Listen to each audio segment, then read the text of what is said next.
அனைவருக்கும் வணக்கம். பாக்கியலட்சுமி சீரியல் இன்றைக்கி என்ன ப்ரமோங்கிறத பார்ப்போம். பாக்கியலட்சுமி பழனிசாமி கூட காரில் போய்கிட்டு இருக்காங்க. அனார சொல்கிறாங்க, சார் உங்கள்கிட்ட நான் ரொம்ப பேசணும் சார் அப்படிங்கிறாங்க. தாராளமாக என்னன்னு சொல்லுங்கள் அப்படிங்கிறாங்க. சார் என்னை பற்றி உங்களுக்கு நல்லாவே தெரியும் சார். நான், என் பசங்க, என் பொண்ணு, என்னுடைய மாமா, என்னுடைய அத்தை, ஸோ இந்த மாதிரி ஒரு குடும்பமாக நாங்கள் வாழ்ந்துக்கிட்டு இருக்கோம். நான் இதுக்கு முன்னாடி என்னோடய லைஃப்பில் பார்த்தோம் அப்படின்னா, காலையில் எழுந்திரிச்சி டிஃபன் போட்டு காஃபி போட்டு மத்தியானம் சோறு ஆக்கி நைட்டு சப்பாத்தி போட்டு என்னவே முடியாத அளவுக்கு பிளாக் காஃபி போட்டு இந்த மாதிரி நான் இதுக்கு முன்னாடி பயங்கரமாக ஓடி இருக்கேன் சார். ஆனால் இப்போ நான் இதே வேலை செய்கிறேன் இல்லைங்கள. ஆனால் அந்த வேலையும் செஞ்சுட்டு எனக்காக நான் இப்போ ஓடுறேன் சார். என்னோடய லட்சியத்துக்காக ஓடுறேன். நான் ஒரு லட்சிய குறிக்கோளோடு இருக்கிறேன். ஆனால் இப்போ தான் என்னோடய லட்சியம் என்னங்கிறதை நான் தெரிஞ்சுருக்கேன். அதுக்காக நான் இப்போ ஓட ஆரம்பிச்சிருக்கேன். இந்த மாதிரியான சமயத்தில் போய் என் பசங்க ரொம்ப பெரிய பசங்களாக இருக்காங்க. அந்த பசங்க பெருசாக இருக்கும்போது அவங்களுடைய வாழ்க்கை இருக்குது, செலியனுடைய கரியர் இருக்குது. இனிமேல் கொஞ்சம் வருஷத்தில் கல்யாணம் ஆகி போயிடுவோம். அவளுக்குன்னு ஒரு லைஃப் இருக்குது. இதை பற்றி தான் என்னால் யோசிக்க முடியுமே தவிர என்னோடய வாழ்க்கையை பற்றி தனிப்பட்ட முறையில் நான் என்னால் யோசிக்க முடியாது சார். என்னோடய ஃப்ரெண்டு ஒருத்தவங்க, என் வயசில் இருக்கிற ஒருத்தவங்க, அவங்களோட உறவினர்கள் என் மேலே ஆசைப்பட்றாங்க, எனக்கு கல்யாணம் பண்ணணும்னு நினைக்கிறாருன்னு சொல்லி என்கிட்ட கேட்குறாங்க. அதை நான் எப்படி சார் எந்த மாதிரியான முறையில் நான் ஏற்றுக்க முடியும் அப்படின்னு சொல்லி பயங்கரமாக ராதிக்க புலம்ப ஆரம்பிச்சிட்டாங்க. மேடம் நிறுத்துங்க, நீங்கள் ஏதோ ஒரு மனவத்தத்தில், நீங்கள் ஏதோ ஒரு பெரிய குழப்பத்தில் பேசுகிறீங்கன்னு நினைக்கிறேன் அப்படிங்கிறாங்க. இல்லை சார், நான் யார், என்னோடய லட்சியம் என்ன, என்னோடய குறிக்கோள் என்னன்னு சொல்லி தெரிஞ்சுக்கிட்டு அதை நோக்கி ஓடிக்கிட்டு இருக்கேன் நான். ஆனால் இந்த மாதிரி சமயத்தில் போய் நான் இன்னொரு கல்யாணம் பண்ணலாம் அப்படிங்கிற ஒரு யோசனை எனக்கு வரலாமா? இந்த மாதிரி என்னை பொண்ணு கேட்குறாங்க சார். நான் அப்போ அவங்களுக்கு என்ன பதில் பேசட்டும், இதில் நான் என்ன முடிவெடுக்க முடியும் அப்படின்னு சொல்லி இவங்க பயங்கரமாக புலம்ப ஆரம்பிச்சிட்டாங்க. காலையில் எழுந்திரிச்சுமா, வேலையை பார்த்துமா, அதுக்கடுத்து ரெஸ்டாரண்ட்டுக்கு வந்தோமா, என் பிஸ்னஸை பார்த்துமா, இந்த மாதிரி என் பிஸ்னஸில் ஒரு பெரிய லட்சியத்தோடு நான் செயல்படுறேன் சார். நைட்டு படுத்துமா, அக்கடா தூங்கணுமா, நிம்மதியான தூக்கம் இருந்துச்சா, இந்த மாதிரியான வாழ்க்கையை தான் சார் நான் எதிர்பார்க்குறேன். என்னை நம்பி என் குடும்பம் இருக்குது சார். என் மேலே நம்பிக்கை வச்ச என் குடும்பம் இருக்குது. அதுக்கு மேலே என்னை ரொம்ப பெஸ்ட்டு ஃப்ரெண்டாக, ரொம்ப பெஸ்ட்டாக நினைக்கிறேன் என் ஃப்ரெண்டாக, என் நண்பனாக, என்னுடைய வெல்விஷராக நீங்கள் இருக்கீங்க சார். நீங்களாம் இருக்கும்போது எனக்குன்னு ஒரு தனிப்பட்ட வாழ்க்கை எதுக்கு சார்? என்னால் தனித்து செயல்பட முடியாதா? என்னால் தனியாக வாழ்க்கையை வாழ முடியாதா? வாழலாம் மேடம். கண்டிப்பாக நீங்கள் தனிப்பட்ட முறையில் நீங்கள் நினச்சதை கண்டிப்பாக பிஸ்னஸில் லட்சியம் பண்ணலாம். ஆனால் ஒரு மனுஷி அப்படிங்கிறவங்க ஏதோ ஒரு துணையோடு இருந்தால் நல்லா இருக்கும்ல மேம் சமுதாயத்தில் அப்படிங்கிறாங்க. சார் அது மற்ற மனுஷங்களுக்கு. ஆனால் நான் தனிப்பட்ட முறையில் வாழ்வேனே தான் சார். எனக்கு நம்பிக்கை இருக்குல்ல சார், நான் வாழலாம்ல சார், அந்த தகுதி எனக்கு இருக்குல்ல சார் அப்படின்னு பயங்கரமாக அதுங்கிறாங்க. முடியும் மேடம் உங்களால் கண்டிப்பாக முடியும்னே சார். நீங்கள் எனக்கு ஒரு நல்ல ஃப்ரெண்டாக, எப்போவுமே நல்ல ஃப்ரெண்டாக, பெஸ்ட்டு ஃப்ரெண்டாக எப்போவுமே இருப்பீங்களா சார்? இப்போ இருக்கீங்களா சார்? இதுக்கு அப்புறம் இருப்பீங்க தானே அப்படிங்கிறாங்க. இருப்பேன் மேடம், கண்டிப்பாக நல்ல ஃப்ரெண்டாக இருப்பேன் மேடம்னு. போதும் சார், எனக்கு அது போதும் சார். எனக்கு இப்போ தான் என் மனசில் இந்த பாரம்லாம் குறைஞ்சிச்சு, குழப்பம்லாம் தீர்ந்துச்சு. இனிமேல் நான் ரொம்ப தெளிவாக இருப்பேன். என்னோடய லட்சியத்தை நோக்கி கண்டிப்பாக நான் இனிமேல் ஓடிக்கிட்டே இருப்பேன். இந்த வார்த்தை போதும் சார். நீங்கள் எனக்கு எப்போவுமே என் பெஸ்ட் ஃப்ரெண்டாகவே இருங்க சார் அப்படிங்கிறாங்க. கண்டிப்பாக இருப்பேன் மேடம் அப்படிங்கிறாங்க. அடுத்து பாக்கியா மனசுக்குள்ள நினைக்கிறாங்க, சார் அவங்க அக்கா சொன்ன மாதிரி அவர் மனசுலேருந்து எதுவும் தோணலை, அவங்க அக்காவாக தான் கேட்டுக்காங்க. ஸோ சார் மனசுலேருந்து எந்த தப்பான அபிப்பிராயம் இல்லை, இனிமேல் நம்ம நிம்மதியாக இருக்கலாம் அப்படின்னு பாக்கியா நினைக்கிறாங்க. அடுத்து அங்கே பழனிசாமி சார் இவங்க மேலே யாரோ எதையோ சொல்லியிருக்காங்க, அதனால இவ்வளோ குழப்பத்தில் இருக்காங்க.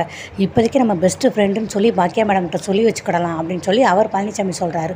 ஸோ அதுக்கடுத்து நெக்ஸ்ட்டு ராதிகா வீட்டை கட்டுறாங்க. ராதிகா மெடிக்கல் செக்கப்புக்காக கிளம்பிட்டு இருக்காங்க. கோபிக்கு ஃபோன் போட்டே வந்துருவாரண்ணே. ஃபோன் போட்டேம்மா, வந்துருவாருமா அதெல்லாம் அவனே. ஆமாம் வேலைன்னு வேலையிலே இருப்பாருன்னு. இல்லைம்மா கண்டிப்பாக வந்துடுவார் அப்படின்னு ராதிகா சொல்கிறாங்க. காலையில் மாப்பிள்ளை வரேன்னு சொன்னாரா, அது கரெக்டு தான். ஆனால் அதுக்கப்புறம் அவங்க அம்மா ஃபோன் போட்டு என்ன பேசுனாங்க, ஏது பேசுனாங்களோ அவங்க அம்மா பேசுகிறத கேட்டுட்டு கோபி வரலன்னு சொல்லி முடிவெடுத்துட்டு அப்படியே அங்கேயே இருந்துட்டாருன்னா எதுக்கு ஒரு ஃபோன் போடு அப்படிங்கிறாங்க. சரின்னு ராதிகா ஃபோன் போடுறாங்க. எங்கே இருக்கீங்க கோபின்னு? வேறு எங்கே, நம்ம கிச்சன் சைடு தான் அப்படிங்கிறாங்க. சரி இன்றைக்கி ஸ்கேன் எடுக்க போகிறோம், நீங்கள் கண்டிப்பாக வர்றீங்க தானே? இதில் என்ன கேள்வி இருக்குது, நான் கண்டிப்பாக வருவேன். ஆமாம் அப்பாயின்மெண்ட் ஆர்டர் எத்தனை மணிக்கு சொன்னேன்னா 6 மணிக்குன்னு. 6 மணிக்கு வீட்டிலேருந்து அங்கே போகிறதுக்கு எப்படி ஒரு 15 to 20 minutes வரைக்கும் வரும். ஸோ நான் 5:30க்கு ஷுவராக வீட்டில் இருப்பேன், ரெடியாக கிளம்பிடு, கண்டிப்பாக ஷுவராக நான் வருவேன், ஓகேவா அப்படிங்கிறாங்க. ஓகேன்ட்டு வச்சிடறாங்க. 5:30க்கு வராராம்மா அப்படிங்கிறாங்க. சரி நான் போய் ரிப்போர்ட் எல்லாமே எடுத்து வைக்கிறேன் அப்படிங்க. அடுத்து மையம் கேட்குறாங்க, மம்மி நானும் ஹாஸ்பிட்டலுக்கு வரட்டுமா மம்மி அப்படிங்கிறாங்க. எதுக்குடா, அங்கெல்லாம் வேண்டாண்டா, அலைச்சல்ல, நீ இங்கேயே பாட்டி கூட இரு, நான் போயிட்டு உனக்கு வரும்போது கண்டிப்பாக ஐஸ்கிரீம் வாங்கிட்டு வரேன் அப்படிங்கிறாங்க. சரி மம்மி அப்படிங்கிறாங்க. கரெக்டாக ஈஸ்வரி பாட்டி வந்துடுறாங்க. எங்கே கிளம்பிட்டு இருக்கேன்னு? வேறு எங்கே, ஹாஸ்பிட்டலில் தான். ஹாஸ்பிட்டலுக்கு எதுக்கு, இன்றைக்கி ஸ்கேன் எடுக்கிறாங்க அதனால தானே.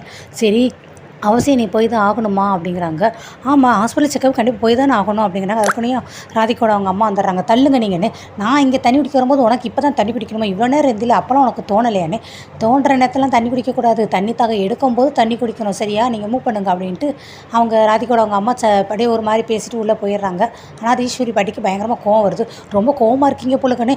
எனக்கு என்ன கோவம், நான் எதுக்கு கோவப்பட போகிறேன் அப்படின்னு ஈஸ்வரி பாட்டி சொல்கிறாங்க. இந்த குழந்தை வேண்டாம், இந்த குழந்தைய பெற்றுக்காதீங்க நீங்கள் சொல்லி சொல்லியும் எவ்வளோ கேட்காம இவங்க அந்த குழந்தைய பெற்றுக்க போகிறாங்களே, அதனால கோவமாக இருப்பீங்க.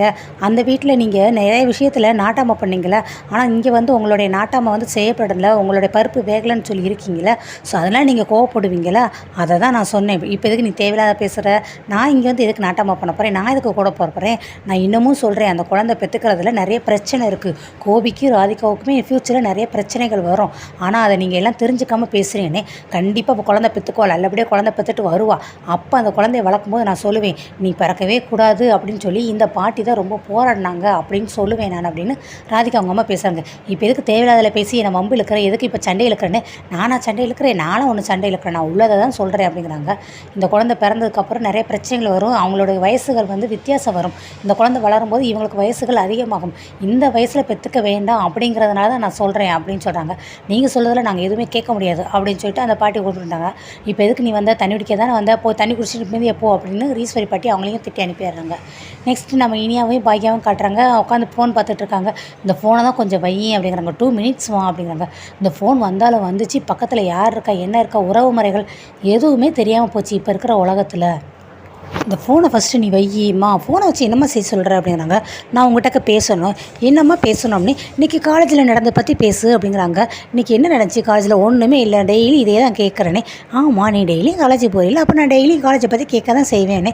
அம்மா உன்கிட்ட சொல்கிற அளவுக்கு எதுவுமே நடக்கலம்மா. தீபிகா மேடம் இன்றைக்கி வரல, அவங்க வராதனால கிளாஸில் எல்லாருமே நல்லா ஃபன் பண்ணி ஜாலியாக என்ஜாய் பண்ணிட்டு இருந்தோம். நம்ம ரோஷன் இருக்கானா, அவன் வந்து பக்கத்து கிளாஸில் போய் ஏதோ ஒரு பொண்ணுக்கு வந்து ப்ரப்போஸ் பண்ண போகிறானா. ஐஸ்வர்யா அவங்க அண்ணனுக்கு கல்யாணம், மேரேஜ் இன்விடேஷன் வச்சுருக்கா, அடுத்த மந்த்து நாங்கள் போகணும். அடுத்த வாரத்திலே சப்மிட் பண்ண சொல்லி 2 அசைன்மெண்ட் கொடுத்துருக்காங்க. பாத்தியா, ஒன்றுமே இல்லைன்னு சொன்னேன், ஆனால் இவ்வளோ விஷயம் இருக்குது பாத்தியா அப்படின்னு பாக்கியா சொல்கிறாங்க. அம்மா இந்த விஷயத்தில் உன்ட்ட சொல்லணுங்கிற அந்த மாதிரி தோணலம்மா, இதெல்லாம் உங்ககிட்ட சொல்லவா அப்படிங்கிறனால தான் நான் அப்படி சொன்னேன் அப்படிங்கிறாங்க. சரி, இன்றைக்கி நீ விமலை பார்த்தியா அப்படிங்கிற. நான் விமலை பார்த்தேன்னு உனக்கு யார் சொன்னது அப்படிங்கிறாங்க. உங்கள் அப்பா தான், வேறு யாருன்னு. ஓ அதுவா, அன்றைக்கி டேடி என்னை ஸ்டேஷனரி வாங்குறதுக்கு சொல்லி கடைக்கு கூட்டிகிட்டு போனாங்களா, அது ஒரு பெரிய கதையே நடந்துச்சு சரியா. அந்த கடைக்கு போயிட்டு பக்கத்தில் ரெஸ்டாரண்ட் சாப்பிட போனோம். அது பழனிசாமி அங்கிள் வீட்டு பக்கத்தில் உள்ள ரெஸ்டாரண்ட்டு. விமல் அங்கே எதார்த்தமாக சாப்பிட வந்தான். அவனை பார்த்துட்டு டேடி இது யார் என்ன ஏது அப்படின்னு சொல்லி கேட்டாங்க. நான் வந்து பழனிசாமி அங்கிள் பேரை பேசிச்சேன்னாலே அப்பாவுக்கு ரொம்ப டென்ஷன் ஆயிடுவார்ல, அதனால அதை பற்றி எதுவுமே சொல்லாமல் என் காலேஜில் கூட படிக்கிற பையன் அப்படின்னு சொன்னேன். அன்றைக்கி அப்பாவுக்கு அது பிடிக்காமல் பெரிய கலாட்டா பண்ணி அவனை அந்த கஃபேலேருந்து வெளியேற்றிட்டாரு. அங்கே சாப்பிடவே விடலை. திருப்பி வந்து பழனிசாமி அங்கிள் நீ பர்த்டேக்கு இன்வைட் பண்ணியிருக்க, அவங்க கூட இவன் வந்திருக்கான். இதை வேறு அப்பா பார்த்துட்டு இவன் யார் என்னன்னு கேட்டு அவங்களுடைய ரிலேட்டிவ்ங்கிறத தெரிஞ்சுக்கிட்டு அப்பா எனக்கு அன்றைக்கி செம்மையாக எனக்கு திட்டினாரு. அப்பாட்ட நான் எக்ஸ்பிளைன் பண்ணேன், பட் அப்பா வந்து அதை எதையுமே கேட்கவே இல்லை, என்னை பயங்கரமாக திட்டினாரு அப்படின்னு சொல்லி இனியா வந்து அவங்க அப்பா பேசுனது எல்லாத்தையும் சொல்லிகிட்டு இருக்காங்க. மற்றபடி எதுவுமே கிடையாது சரியா அப்படிங்கிறாங்க. நான் என்ன கேட்குறேன்னு உனக்கு புரியுதுல்ல, நான் பயப்படுற மாதிரி எதுவுமே இல்லைல்லண்ணே. அம்மா அப்படி எதுவுமே கிடையாதும்மா, விமல் வந்து ஒரு ஜஸ்ட் நல்ல ஃபன்னியான பர்சன்மா, நல்லா ஜாலியாக காமெடியாக என்ஜாய் பண்ணுவான், மொக்க ஜோக் அனுப்புவான். நான் தான் உங்களுக்கு அதை எல்லாமே காமிச்சிருக்கேன், அவன் அனுப்பின ஜோக் எல்லாத்தையுமே. மற்றபடி அசைன்மெண்ட்டுக்கு ஹெல்ப் பண்ணுவான், அவ்வளோதாம்மா. நான் அவனை ஒரு ஃப்ரெண்ட் லிஸ்ட்டில் தான் வச்சுருக்கேன், மற்றபடி உனக்கு மருமகனை கூட்டிகிட்டு வர அந்த ஐடியா எதுவுமே கிடையாது அப்படிங்கிறாங்க. மருமகனை கூட்டிகிட்டு வர அளவுக்கு உனக்கு வயசாகி போச்சா, அந்தளவுக்கு நீ பேச ஆரம்பிச்சிட்டியா அப்படின்னு பாக்கியாவும் கலாய்க்கிறாங்க இனியாவை. அம்மா நான் சும்மா விளையாட்டுக்காக சொன்னேம்மா அப்படின்னு இனியா சொல்கிறாங்க. தெரியும் இனியா குட்டி நீ வந்து விளையாட்டுத்தனமாக இருக்கன்னு, ஆனால் எல்லாருமே உங்ககிட்ட பழகிற எல்லாருமே இதே விளையாட்டுத்தனமாக இருப்பாங்கங்கிறது ஷியூராக சொல்ல முடியாது. ஒவ்வொருத்தவங்களும் ஒவ்வொரு விதமான மனநிலையும் உங்க கூட பழகுவாங்க.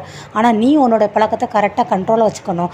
நம்ம 2 பேர் குடும்பத்துக்குள்ளேயும் நல்ல ஒரு அன்பான ஒரு நல்ல பாதுகாப்பான உறவு இருக்குது. அந்த உறவு வந்து எந்த விதத்தில் நீ பாழாக்கக்கூடாது சரியா. நீ உங்கள் அப்பாட்ட சொல்லி, உங்கள் அப்பா என்கிட்ட சொல்லி, நான் வந்து உங்ககிட்ட கேட்டு இதெல்லாம் தேவையா? நம்ம எல்லாத்துலேயுமே ஒரு கண்ட்ரோலோடு எல்லாருக்கூடையும் பழகணும் அப்படிங்கிறாங்க. அம்மா அதை பற்றி எதுவுமே நீ கோலப்படாதம்மா, அது எதுவுமே உனக்கு நம்பிக்கையோடு இருமா நீ என் மேலே அப்படிங்கிறாங்க.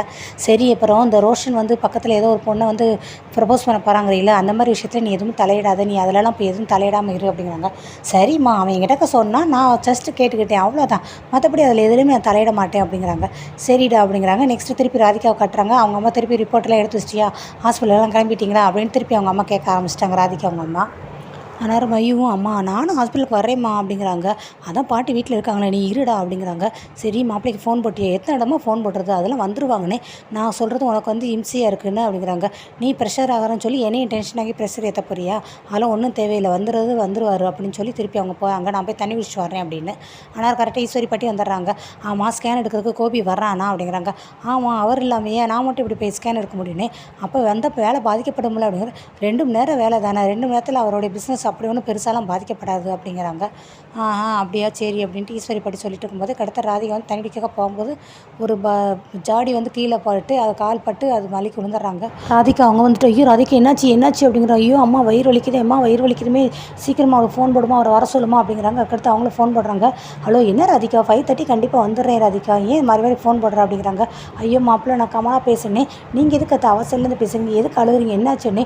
ஐயோ ராதிகா கீழே விழுந்துட்டா வயிறு வலிக்குதுங்கிற எனக்கு ரொம்ப பயமாக இருக்குது மாப்பிள்ளை கொஞ்சம் சீக்கிரம் வாங்க ஹாஸ்பிட்டல் கூட்டிகிட்டு போனோன்னே ஐயோ இந்த வந்துடுறேன் நான் வந்துடுறேன் அப்படின்னு சொல்லிட்டு அவங்க சீக்கிரமாக அக்கடுத்து கிளம்புறாங்க.